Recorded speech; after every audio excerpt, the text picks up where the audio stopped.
So welcome back to another video from Grounded.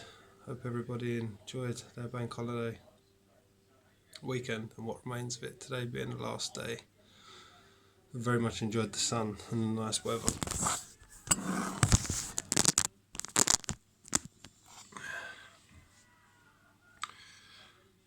But today I wanted to talk a little bit about universal intelligence,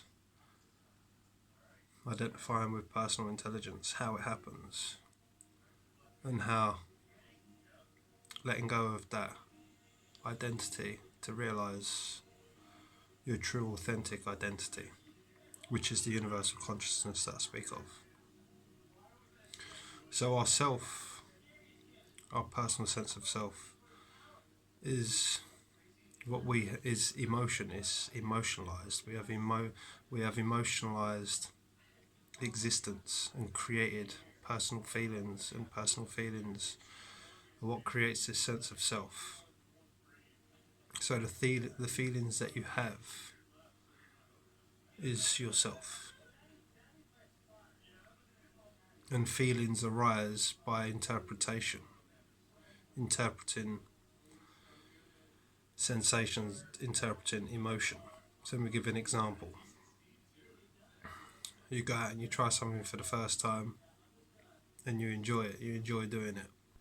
Now that enjoyment, the enjoyment of the activity is happening in the moment. You're not thinking about it, you're just enjoying the activity.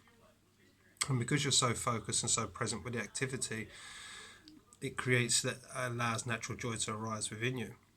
Then what happens is, after the activity, we'll go away and we will emotionalize, which means we will reflect. We will reflect on the activity,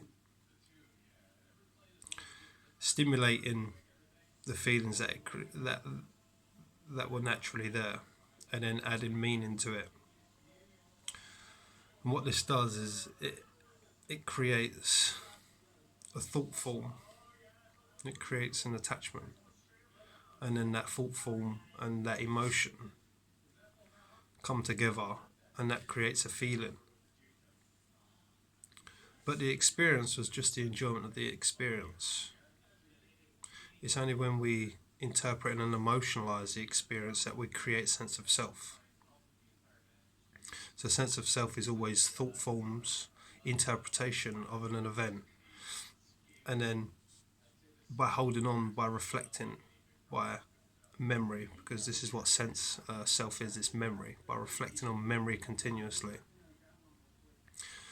we gather a sense of self, which is an energetic movement always felt in the solar plexus. So we have the energy and we have the thoughts.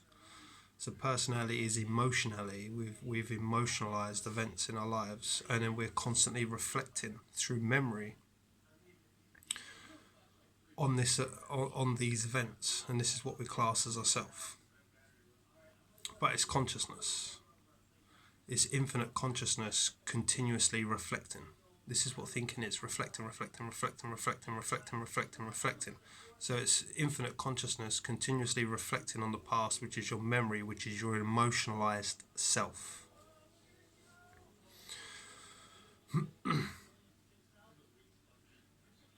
And this is what creates living past. So living past is our emotionalized selves, and we're constantly referencing life now through our emotionalized self. And so we're keeping our likes and our dislikes alive, we're keeping our past alive. And because we're keeping our past alive, we're attracting more of the same experiences, because we're identifying with what we've emotionalized. And so our sense of self very rarely changes. We continuously live in the same thought patterns, in the same ideas, in the same beliefs, recreating the same situations. And we're so close to our sense of self that we create, or we see a life that is exactly in alignment, so it verifies our sense of self, because we're looking through the past. But it is yet infinite consciousness continuously reflecting on self, which is thought and emotion. Now if you look at how much you're thinking Thinking is almost like an addiction. It's almost like a compulsion. And that is how consciousness, infinite consciousness, continuously reflects on self. So all the time you're thinking, you're continuously reflecting on self, which means consciousness is completely identified with this energetic vibration and the thought patterns that are associated with the emotion. That gives rise to personal sense of self. Now, mindfulness, meditation, present moment awareness, body awareness, being in the senses helps create or helps shift attention to the body, helps shift focus on the body. This is one of the basic beginning practices for helping awaken yourself, is continuously bringing your attention to the body, to the body, to the senses, to the senses, to the body. By doing this, you're shifting more and more of your awareness into the present. Now, your body is always present. Your body is always present. It's only your thoughts and emotions that are past. Okay, but your body is always present. So the greater your ability to bring focus to the body in the initial phases, taking time for meditation, taking time for being in the senses. But the greater your ability to do this, you're beginning to reflect on now. Your body's now is presence. You're beginning to reflect on now. You're beginning to reflect on consciousness itself, which is now.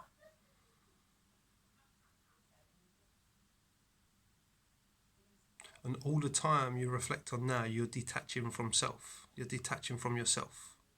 Because to think and to feel are two aspects of consciousness. Both need consciousness to act. So thinking requires your consciousness and feeling requires your consciousness. So the greater your ability to continuously flick into feeling, shift into awareness, shift into body awareness, you're breaking the cycle with thinking. And the more you do this, the more you're shifting focus away from thinking and into present moment, into awareness, and becoming more conscious. That is a process. It takes time. It's taken me, it's been about 4, coming up 5 years to realize more and more and more and more and more of infinite consciousness, which is actually letting go, detaching from self, detaching from self, letting go. So the spiritual awakening, the spiritual journey is about letting go of the self, which is the past, which is your ideas and your concepts and your positions. Letting that go and being more and more infinite in your consciousness, in what you truly are. Realizing it more. The more it's realized, the greater awareness you gather of yourself, because you're able to observe it instead of being identified with it.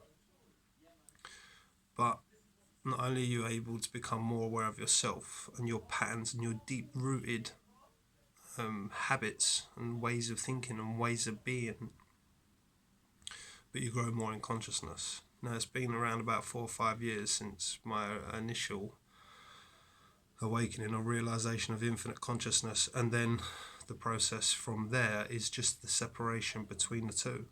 And the more you separate between the two, the less, because the emotionality has such a power to it, has such a hold, that is what begins to dissolve. And the more the emotion dissolves, which is yourself, the more yourself dissolves and the emotion dissolves, the more infinite consciousness you become. And then you're able to love somebody, not from a personal perspective, but from a universal perspective. And that's what we need more of. To the next one, much love.